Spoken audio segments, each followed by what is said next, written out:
विक्रम बेताल की रहस्यमयी कहानियाँ। दगड़ू के स्वप्न नंबर 1। चंदनपुर गांव में एक वृद्ध स्त्री रहती थी। उसका एक बेटा था जिसका नाम दगड़ू था। वह स्त्री नए पुराने कपड़े सिलने का काम करके अपना और अपने बेटे का पेट पालती थी। दगड़ू एक कामचोर और आलसी लड़का था और दिन रात सपने देखा करता था। दगड़ू के साथ एक बड़ी परेशानी थी कि उसे अक्सर बुरे सपने ही आते थे और जब भी कोई बुरा सपना आता था वह सपना हकीकत बन जाता था। एक दिन दगड़ू को सपना आता है कि कुछ लोग नवविवाहित दंपति और बारात को लूट रहे हैं और उसने मारपीट भी कर रहे हैं। दगड़ू ने जिसे सपने में देखा होता है वही दुल्हन बनने वाली लड़की अपनी शादी का लहंगा सिल जाने के बाद वापस लेने दगड़ू की माँ के पास आती है। दगड़ू फौरन उसे सपने वाली बात कह देता है।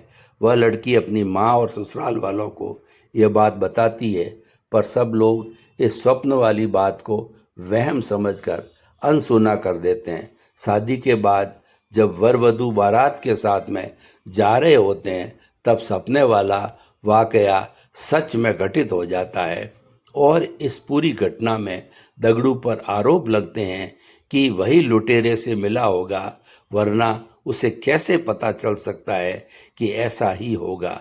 और शक की निगाह पर सारे लोग मिलकर दगड़ू की खूब पिटाई करते हैं। इस घटना के कुछ दिनों बाद एक रात दगड़ू को सपना आता है कि मोहल्ले में रह रही चौधराइन का नया मकान प्रवेश द्वार के दिन जलकर खाक हो जाता है। तभी अगले ही दिन चौधराइन उस मकान को बनवाने की खुशी में लड्डू लेकर दगड़ू की माँ के पास पहुँचती है और गृह प्रवेश समारोह के दिन जलसे में आने का न्योता देती है।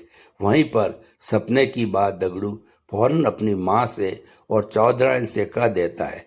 चौधराइन गुस्से से लाल पीली हो जाती है और उल्टा दगड़ू की माँ को ही कहने लगती है कि तुम्हारा बेटा ही काली जुबान वाला है और उसके बोलने से ही सबके साथ अनर्थ हो जाता है। चौधराइन गुस्से में जली कटी सुनाकर माँ बेटे को भला बुरा कहकर वहाँ से चली जाती है। गृह प्रवेश समारोह के दौरान कोई घटना ना हो इसके लिए पक्के इंतजाम किए जाते हैं, पर फिर भी किसी न किसी तरह आग की चिंगारी चौधराइन के भव्य मकान के पर्दों में लग जाती है और देखते देखते रौद्र रूप धारण करके पूरा मकान जलकर खाक कर देती है। क्योंकि दगड़ू इस बारे में पहले ही बोल चुका था, इसलिए सब उसे काली जुबान का बोल उस पर टूट पड़ते हैं और उसे मारकर गांव से निकाल देते हैं। दगड़ू समझ नहीं पाता है कि लोगों को सच सुनकर उसी पर क्रोध क्यों आता है। खैर, दगड़ू एक दूसरे राज्य चला जाता है जहां उसे रात की प्रहर में महल की चौकीदारी करने का काम मिल जाता है। वहां के राजा को अगले दिन सोनपुर किसी काम से जाना होता है, इसलिए वह रानी को कहते हैं कि उसे सुबह जल्दी उठा दे। दगड़ू रात में महल के दरवाजे पर चौकीदारी कर रहा होता है। तभी अंधेरा होने पर उसे नींद आती है और फिर उसे सपना आता है कि सोनपुर में भूकंप आया है और वहाँ मौजूद सभी व्यक्ति मर गए हैं। दगड़ू चौंक कर जाग जाता है और अपनी चौकीदारी करने लगता है। दगड़ू सुबह राजा के सोनपुर जाने की बात सुनता है। तभी उसका रथ रुकवा कर अपने स्वप्न वाली बात राजा को बता देता है।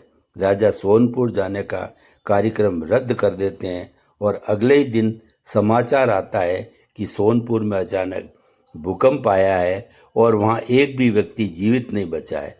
राजा तुरंत दगड़ू को दरबार में बुलाकर सोने का हार भेंट देते हैं और उसे नौकरी से निकाल बाहर करते हैं।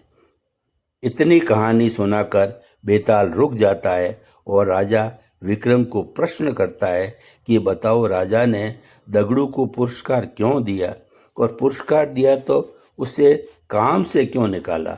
राजा विक्रम उत्तर देते हैं कि दगड़ू ने अमंगल स्वप्न देकर उसका वृतांत बताकर राजा की जान बचाई, इसलिए उसने दगड़ू को पुरस्कार में सुवर्ण हार दिया और दगड़ू काम के वक्त सो गया, इसलिए राजा ने उसे काम से